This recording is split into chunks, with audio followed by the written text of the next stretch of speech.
네, 안녕하세요. 5월 29일 금요일 새벽기도 시작하겠습니다. 기도하겠습니다. 은혜로우신 우리 아버지, 복된 새 하루 허락해 주신 것 감사합니다. 내가 살아있는 것이 주님의 은혜입니다. 내가 이만큼 건강한 것도 주님의 은혜입니다. 남은 생에 유종의 미를 거두는 우리들 되게 하여 주옵소서. 이제까지 후회스러운 삶을 살았을지라도 이제부터는 마음을 이제 다시 가다듬고 남은 생에 최선을 다하여 하나님께 영광 돌리는 헌신하는 우리의 삶이 되게 주옵소서. 연약한 성도들 긍휼을 베풀어 주시고 주의 능력의 손으로 어루만져 주시사 깨끗이 나음을 얻게 하여 주옵소서. 세계 만방에서 복음을 전하는 모든 선교사님들 오늘도 은혜 장중에 붙잡아 주옵소서. 오늘 하루도 주님 앞에 의탁하며 예수님의 이름으로 기도합니다. 아멘. 네, 찬송가 355장입니다. 다 같이 일어나. 355장, 예전 찬송가는 386장입니다. 다 같이 일어나 용감히 싸워라. 천막이 물리친 예성도들 같이 그 어떤 고난 당해도 주 영광 드러내리라.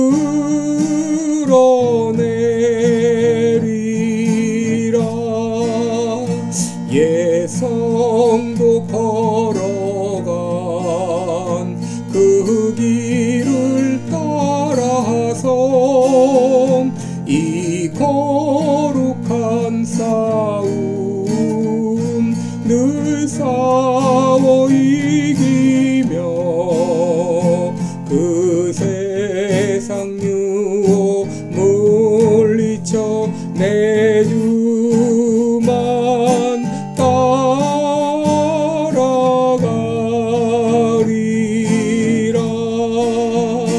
힘차게 나가야 큰 싸움 할 때에 주님의 강한 손 내 능력 되시니온.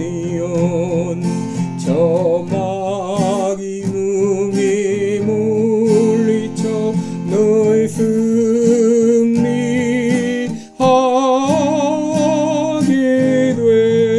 되리라. 주님만 의지해 힘차게 나가자.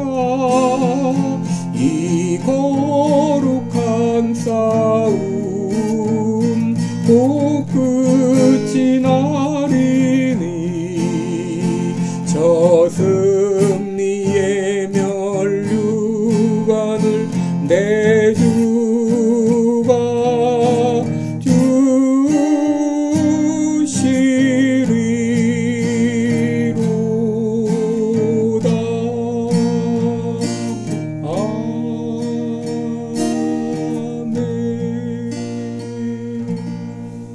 아멘. 네, 우리 오늘은 사사기 17장 1절부터 보겠습니다. 네, 사사기 17장 1절부터 13절까지 보겠습니다. 사사기 17장 1절.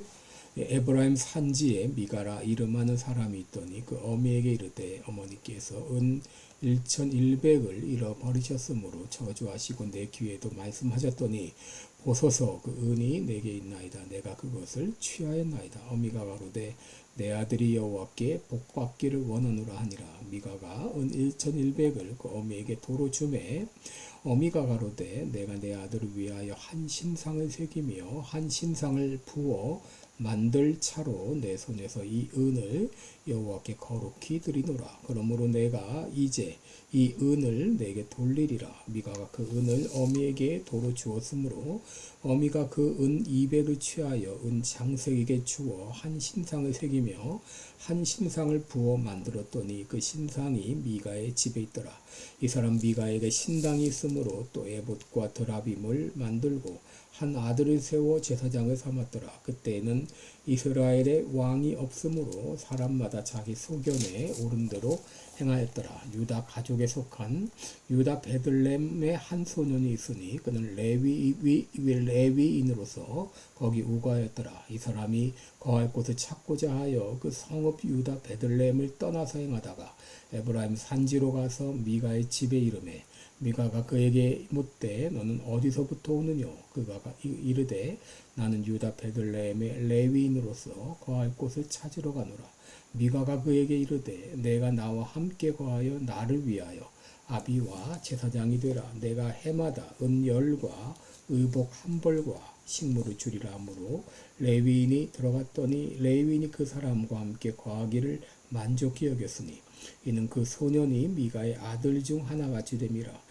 미가가 레위인을 거룩히 구별하매 소년이 미가의 제사장이 되어 그 집에 거한지라.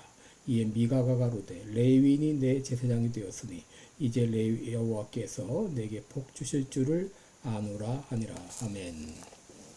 네, 우리 오늘은 다시 종교개혁이 필요한 때입니다. 이런 제목으로 함께 말씀을 나누겠습니다. 지난번 우리 한국에서 부활절 연합 새벽 예배가 여의도 순복음교회에서 있었는데 그때 이재명을 초청하여 축사를 듣는 시간이 있었습니다. 여러분, 이재명을 초청하는 것 자체가 잘못이고 그에게 축사를 하게 한 것도 잘못이고 무엇보다 하나님만 높여야 할 그 예배에 인간을 높이는 이런 해프닝이 일어났습니다. 이것은 예수님의 부활을 기뻐하며 축하하기 위해서 예배드리러 온 수많은 성도들을 실망시켰고 더 나아가서 이것은 한국교회가 얼마나 타락했는지 한국교회의 실상을 우리에게 분명히 보여주었습니다. 오늘 본문은 사사시대에 있었던 이스라엘의 종교적 타락상을 보여주고 있는데 그것은 미가라는 사람의 가정에서 일어났던 일입니다. 이 일을 통해서 당시 이스라엘이 얼마나 이 종교적으로 타락했는가 하는 것을 우리에게 보여주고 있는데 첫째 일은 바로 개인적으로 신당을 만들고 그곳에 신상을 두었다고 하는 것입니다. 여러분 3절 4절을 보면 미가가 은 1100을 그 어미에게 도로 주매 어미가 가로되 내가 내 아들을 위하여 한 신상을 새기며 한 신상을 부어 만들 차로 내 손에서 이 은을 여호와께 거룩히 드리노라. 그러므로 내가 이제 이 은을 내게 도로 돌리리라. 미가가 그 은을 어미에게 도로 주었으므로 어미가 그 은 200을 취하여 은 장색에게 주어 한 신상을 새기며 한 신상을 부어 만들었더니 그 신상이 미가의 집에 있더라. 이렇게 했습니다.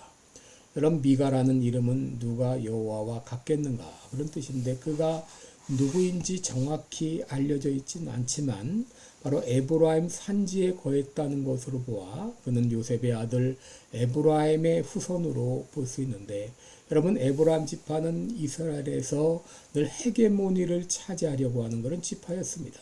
오늘 본문은 바로 이 미가의 가정에서 일어났던 어머니와 아들과의 대화로 시작되고 있는데 그런데 그것은 바로 아들이 어머니의 재산 은 1100개를 훔쳤다가 다시 돌려주었다는 것이죠. 그리고 이제 그 어머니는 그것을 돌려받자 이제 은장색을 고용하여 신상을 만들고 그 신상을 자기의 신당에 두었다고 하는 것입니다. 더구나 5절을 보게 되면 그곳에 드라빔을 두었다. 여러분, 드라빔이라고 하는 것은 점을 치는 데 사용하는 일종의 가정 수호신과 같은 우상입니다. 이렇게 신상과 드라빔을 만든 것은 바로 나를 위하여 새긴 우상을 만들지 말라고 하는 십계명에 위배되는 것이고 이것은 사적 신전을 만들겠다고 하는 잘못된 의도에서 비롯된 것이므로 당시 이스라엘 이 신앙이 얼마나 부패했는가 하는 것을 우리들에게 분명히 보여주고 있습니다. 여러분, 미가가 집에 신당을 둔 것은 실로의 성막에서 제사를 행하라고 하신 이런 하나님의 예배 체계를 부인하는 것이고, 신상을 만든 것은 바로 새긴 운상을 만들지 말라는 십계명의 말씀에도 정면 위배되는, 바로 이스라엘 사회가 얼마나 타락했는가 하는 것을 우리에게 보여주고 있죠. 둘째로 또 무엇이 문제인가? 바로 자격이 안 되는 사람을 제사장으로 임명한 것입니다. 5절을 보게 되면 이 사람 미가에게 신당이 있으므로 또 에봇과 드라빔을 만들고 한 아들을 세워 제사장을 삼았더라 라고 말했습니다. 여러분, 여기 이 아들은 누구인가? 이 아들은 어쩌면 미가의 아들일 수도 있습니다. 바로 자격이 없는 이로 제사장을 삼은 것이죠. 여러분, 하나님께서는 오직 레위 지파에게만 성막에서 봉사할 수 있는 그런 자격을 주었어요. 그런데 미가는 레위 지파 사람이 아닌 사람을 이제 제사장으로 임명함으로 이렇게 하나님의 말씀을 어긴 것이죠.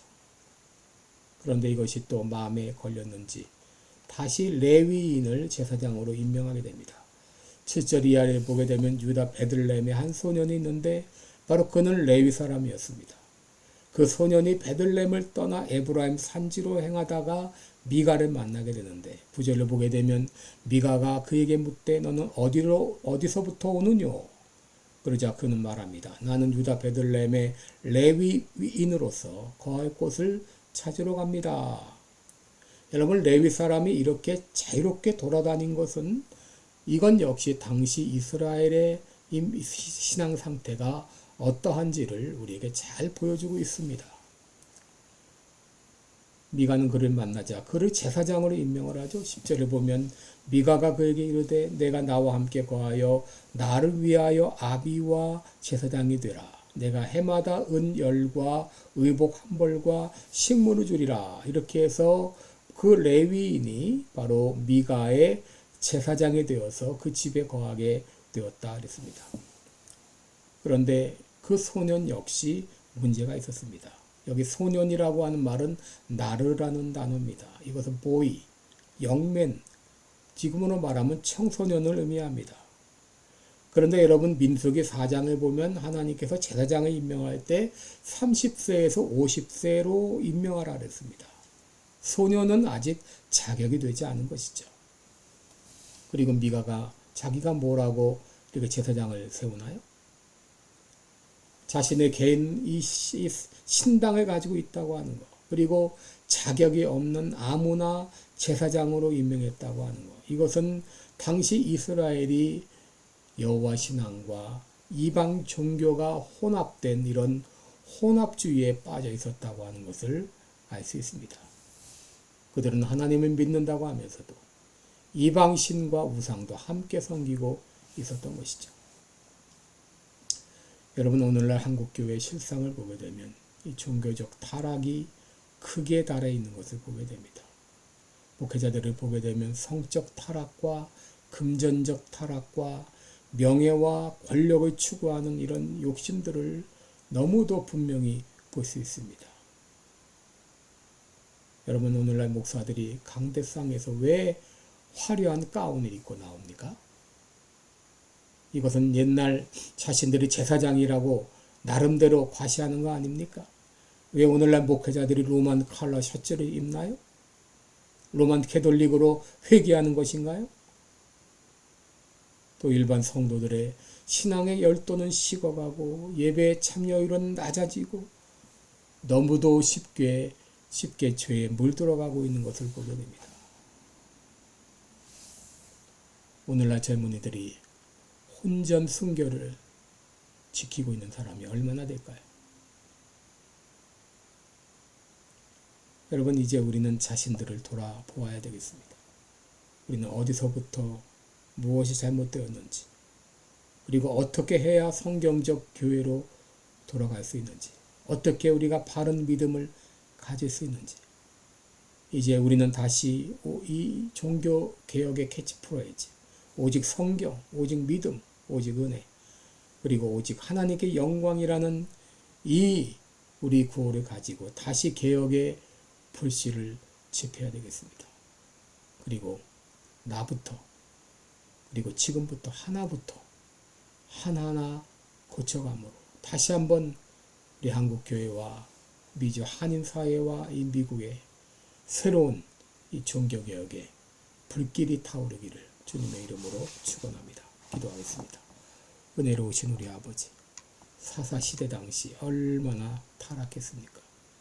그러나 이런 타락상이 오늘날도 지금 보여지고 있습니다. 더 심한 상태에 있습니다. 긍휼을 베풀어 주옵소서. 다시 성경으로, 다시 믿음으로, 그리고 다시 은혜로, 그리고 오직 하나님께만 영광 돌리는 이 마음으로 다시 새롭게 종교개혁의 불씨가 지펴지게 하여 주옵소서.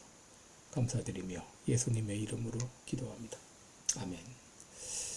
네, 여러분 오늘도 복되고 은혜로운 하루 되시길 축원합니다. 여러분들 사랑하고 축복합니다. 고맙습니다.